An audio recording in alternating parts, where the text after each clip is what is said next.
বর্তমান সময়কে সঠিক কাজে লাগানোকেই প্রকৃত জয় বলে। বর্তমানে বাঁচতে গেলে অনেক কিছুই মিনিমাইজ করতে হয়।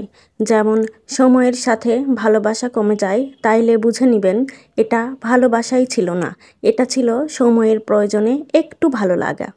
কারো হৃদয়ে আঘাত করাটা সাগরের বুকে পাথর ছুঁড়ে মারার মতো। কেউ জানে না সেই পাথরটা কত গভীরে আঘাত করবে, শুধুমাত্র যার হৃদয়ে আঘাত করবে সেই বুঝবে। পৃথিবীতে ভালো থাকতে খুব বেশি কিছুর প্রয়োজন হয় না। একটুখানি সততা, নিজের উপর বিশ্বাস, অল্প কিছু আপন মানুষ এবং অল্পতেই সুখী হওয়ার মানসিকতা। ভালো থাকুক আপন মানুষ ও প্রিয় মানুষেরা, এরকম মনোভাব সবারই হওয়া উচিত, কিন্তু নেই। কখনো কাউকে অযোগ্য বলে অবহেলা করবেন না। ভেবে দেখবেন আপনিও হয়তো কারো না কারো কাছে অযোগ্য। কেউ কারো যোগ্য নয়, যোগ্য বিবেচনা করে নিতে হয়। আপনার নিজের ভুলগুলা আপনি ক্যারি করবেন না কখনো, সেইগুলা পেছনে ছুঁড়ে ফেলুন। সেই ভুল থেকে শিক্ষা নিয়ে সামনে এগিয়ে চলুন। সেই সময়টা খুব কঠিন, যেই সময়টা চোখের পানি ফেলতে হয়, কিন্তু ওই সময়টা তার চেয়েও বেশি কঠিন যেই সময় আপনার চোখের পানি লুকিয়ে হাসতে হয়।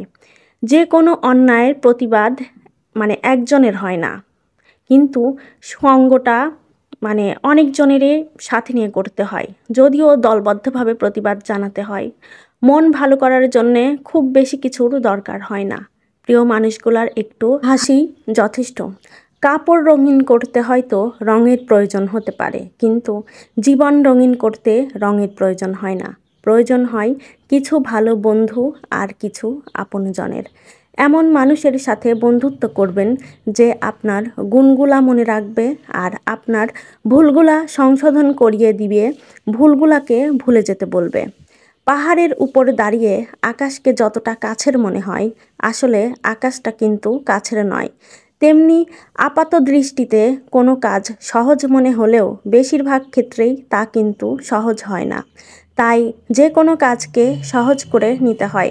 মানুষের মন খুব জটিল, যেইটাকে বুঝতে হলে আপনাকে অনেক সময় নিতে হবে। আপনি যদি খুব তাড়াতাড়ি বুঝে ফেলেন, তাইলে নিশ্চিতভাবে ধরে নিতে পারেন আপনি হয়তো ভুল বুঝতেছেন। যে কখনো আশা ছাড়ে না, তাকে হারানো সবচেয়ে কঠিন।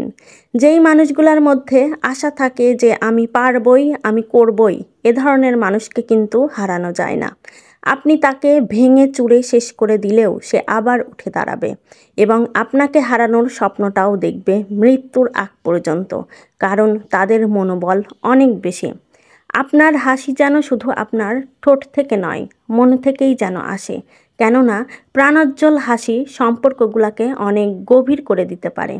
জীবনে দুঃখ, কষ্ট, হতাশা এগুলা থাকবেই, তাই বলে জীবনটাকে হতাশায় ডুবিয়ে রাখা কখনোই ঠিক না।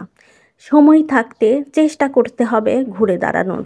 অবশ্যই আপনি সফল হবেন, কারণ চেষ্টার মধ্য দিয়েই সফলতা আসে। জীবনে দুঃখ কষ্ট আসবেই, তাই অন্ধকার সময়ে নিজেকে অন্ধকারে ডুবিয়ে রাখতে নেই। সময় থাকতে সাহস নিয়ে উঠে দাঁড়াতে হয়। মনে রাখবেন, চেষ্টা কখনোই ব্যর্থ হয় না। ধারাবাহিক পরিশ্রম সফলতার দ্বার খুলে দেয় এবং বিশ্বাস রাখতে হয় নিজের উপর।